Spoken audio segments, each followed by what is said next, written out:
HVAC technology channel को subscribe कीजिए और बेल आइकन के बटन को लाजमी प्रेस करें ताकि आने वाली वीडियो आपको नोटिफिकेशन में मिल जाए। दोस्तों आज हम अब्जॉर्प्शन चिलर के सॉल्यूशन की फ़िल्ट्रेशन का अमल करेंगे और आपको दिखाएंगे कि इसकी हम किस तरीके से सॉल्यूशन की फ़िल्ट्रेशन कर सकते हैं। दोस्तों उसके लिए हमने एक शेल तैयार किया है, फ़िल्ट्रेशन शेल। ये आप देख रहे हैं, इसमें फ़िल्टर लगाए गए हैं, 2 फ़िल्टर इसमें लगाए गए हैं इन और आउट पे। जहाँ से सॉल्यूशन इन होगा और जहाँ से आउट होगा, 2 फ़िल्ट्रेशन शेल इसमें रखे गए हैं। और इस नीचे वाले हिस्से में हमने इसकी बेस पे हमने इसके लगाया है, जो हम एल्बो वगैरह लगाई है, जो सॉल्यूशन को दोबारा हमारे चिलर में लेके जाएगी। तो दोस्तों इस सिस्टम में हमें आपको फ़िल्ट्रेशन के दौरान हमें जो शेल है इसको प्योर वैक्यूम बेस्ड होना चाहिए, इसमें वैक्यूम एयर नहीं जानी चाहिए। इसके लिए हमने इसकी गैसकेट वगैरह और इसके कवर को अच्छी तरीके से हम टाइट करेंगे। उसके बाद हम इसकी पाइप की फ़िटिंग करेंगे जो हमारे इस जगह से कनेक्टेड होगी।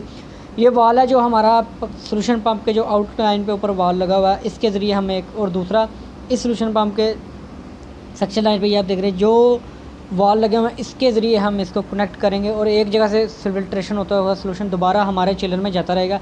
ये देख रहे हैं, हम इसको अच्छे तरीके से टाइट करेंगे, इसमें एयर नहीं जानी चाहिए, वैक्यूम बेस्ड होगा तो ये हमारा काम करेगा। ये आप देख रहे हैं, ये हमने इसके ऊपर यूनियन वगैरह लगा लिया। अब हम इसके आगे कॉपर की फ़िटिंग को हम इसके पाइप वगैरह लगाएंगे और आपको दिखाएँगे। ये हमने एक वाल लगा लिया। ये आप देख रहे हैं, इस जगह से हम इसकी लाइनों को लगाएंगे जो हमारे चिलर से इन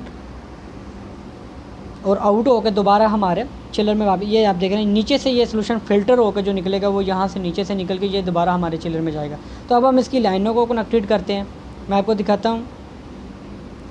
ये आप देख रहे हैं, इस जगह से हमें ये कॉपर के पाइप को हम कनेक्ट कर रहे हैं।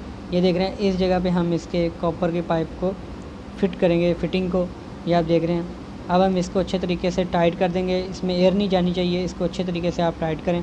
उसके बाद ये हमारे आप देख रहे हैं, ये एक दूसरी साइड पे हमारे लग जाएगा सॉल्यूशन पे चैम्बर में, जहाँ पे हम फ़िल्ट्रेशन शेल बनाया हमने। और दूसरा हमारी जो आउट होगी वो चिलर की इस साइड पे लगेगी। तो अब हम इसको दोबारा, ये आप देख रहे हैं, हमने इसको नीचे से भी इसकी जो फिटिंग है वो भी बना ली है। तो ये जब हम चिलर चलाएंगे तो ये ऑटोमेटिकली हमारी फ़िल्ट्रेशन का अमल होता रहेगा। जितना भी कचरा वगैरह होगा वो हमारे इस शेल में आता जाएगा और हम इसको निकाल के इसको दोबारा सर्विस करके उसके बाद दोबारा हम यही अमल करते रहेंगे और हमारा जो सॉल्यूशन है इन दी एंड वो साफ़ हो जाएगा।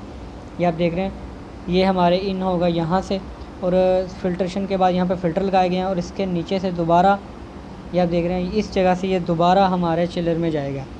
ये आप देख रहे हैं, दूसरी लाइन के ज़रिए हमारे दोबारा चिलर में चला जाएगा। ये आप देख रहे हैं, इस जगह पे दोबारा चला जाएगा। तो दोस्तों इस तरीके से इसकी फ़िल्ट्रेशन की जाती है चिलर की अब्जॉर्प्शन।